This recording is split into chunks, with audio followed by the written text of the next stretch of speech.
We have seen first part of this theorem in last lecture, that is if n be a non-zero, any non-zero non-linear space and n is Banach space, then the set S equal to, then the set S equal to x such that norm of x equal to y is complete. Okay, we have already seen in last lecture. So in this lecture we have to show the cornerstone of that theorem or example. Okay, what is the cornerstone of that example? If S is a complete, then non-linear space N is a complete non-linear space. Okay, then non-linear space N is a complete. That means N is a Banach space. Okay, and that means N is a Banach space. That we have to show. What is the idea behind this? Just we have to show any arbitrary Cauchy sequence in N is convergent. Okay, so we consider here Xn be a Cauchy sequence in N. Okay, then by property of that Cauchy sequence, it obeys the property that implies Xn minus Xn tends to 0 as N tends to infinity. So we give this equation 1. Okay, so we construct some part of this theorem to show this section convergent. Okay, so we construct y equal to xn upon norm of xn because our non-linear space N is a non-zero, so there is at least one element in that space. Suppose xn is that element which is not equal to 0. Okay, so next we take norm on both sides. What we get? Norm of yn is equals to norm of xn upon norm of xn. Okay, this is scalar quantity. We can take out of norm, then 1 upon norm of xn into norm of xn. This both get cancelled. What remain? 1. So that is equal to 1 for all n. So we get norm of yn equal to 1. Norm of yn equal to 1. So this is nothing but element of this set, because in this set every element having norm 1 and this element having norm 1, so this element belongs to yes for all n. So indirectly yn is a sequence in yes. Indirectly yn is a sequence in yes. So now we have to show this yn as yes is a complete. So if we show this yn is a Cauchy sequence, then it must be convergent. Okay, so we will prove that this yn be a Cauchy sequence in yes. And when this sequence become Cauchy, so if it satisfy the property norm of yn minus yn tends to 0 as n tends to infinity. Okay, that we have to show. So we consider norm of yn minus yn. We have to show this tends to 0 as n tends to infinity. So by definition of this, yn is equals to xm upon norm of xm and yn is equals to xn upon norm of xm. So that is equals to, we add and subtract here xn upon norm of xm plus xn upon norm of xm. Add and subtract this term here. Okay, so after that here denominator is same, so we can take norm of xm minus xm because this is the element of n. These all are elements of n and n is a non-linear space. Therefore this quantity must be less than or equal to, we can say this is x, this is the y, this is less than or equal to norm of x plus norm of y. Okay, so in next step, here this quantity is a scalar quantity and we know that norm of alpha x is equals to mod of alpha into norm of x. Okay, so here this is x and this is alpha, so we take norm of this element and mod of this element. So norm of xn into mod of, here we we take cross multiplication. So what do we get? Mod of norm of xn minus xn upon mod of norm of xn into norm of xm into norm of xn. Okay,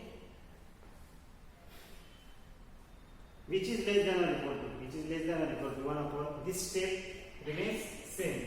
In this state, we use the property this mod of norm of x minus norm of y is less than or equal to norm of x minus y.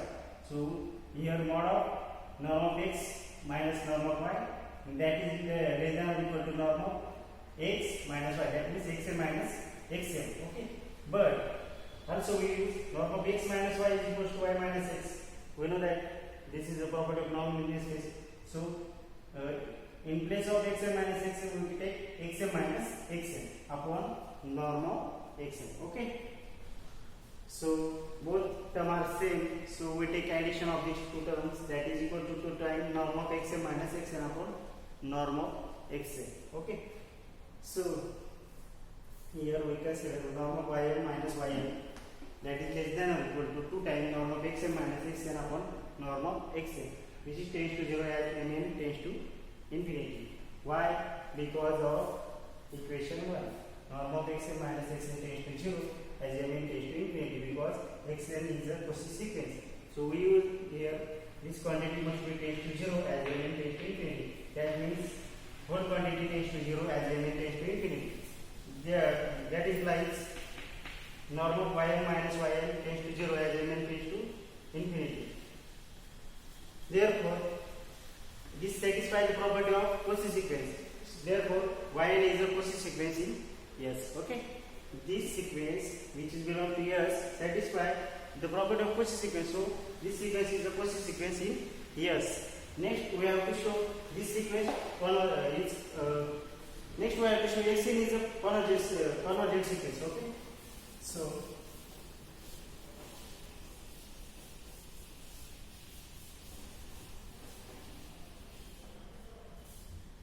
as a y is a Cauchy sequence in S and S is complete.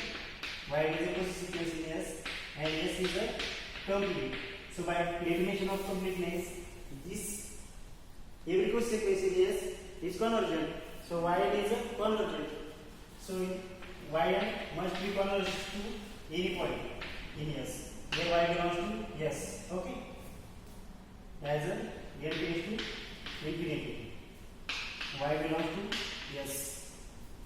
As a y, since S is complete, y tends to y. Since S is complete, y tends to y. As n tends to infinity, y belongs to S. Y tends to y means y converges to y. Okay. So we take the definition of yn. Yn is nothing but xn upon norm of xn, which is tends to y.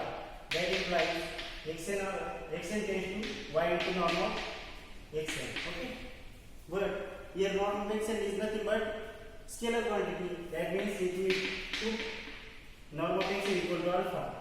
Alpha is a scalar, this also scalar, and we know that scalar element belongs to any field which is either complex or real number. Okay, so here alpha equal to norm of xn.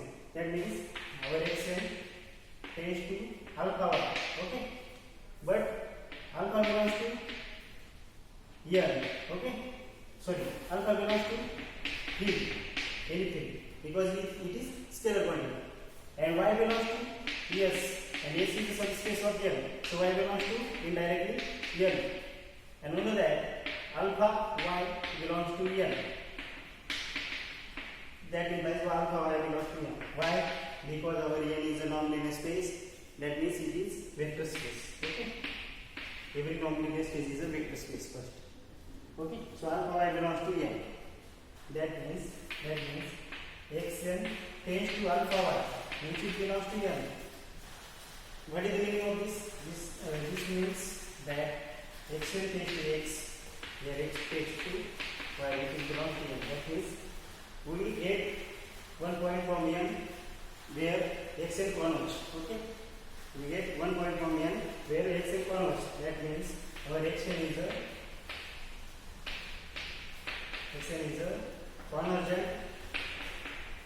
xn is a convergent Cauchy sequence. xn is a convergent Cauchy sequence in L, and as a xn is a arbitrary Cauchy sequence in L. So every Cauchy sequence in N is a convergent. So N must be complete. and every complete non-linear space is a Banach space. So this is our Banach space. So we have to our corner square. Thank you.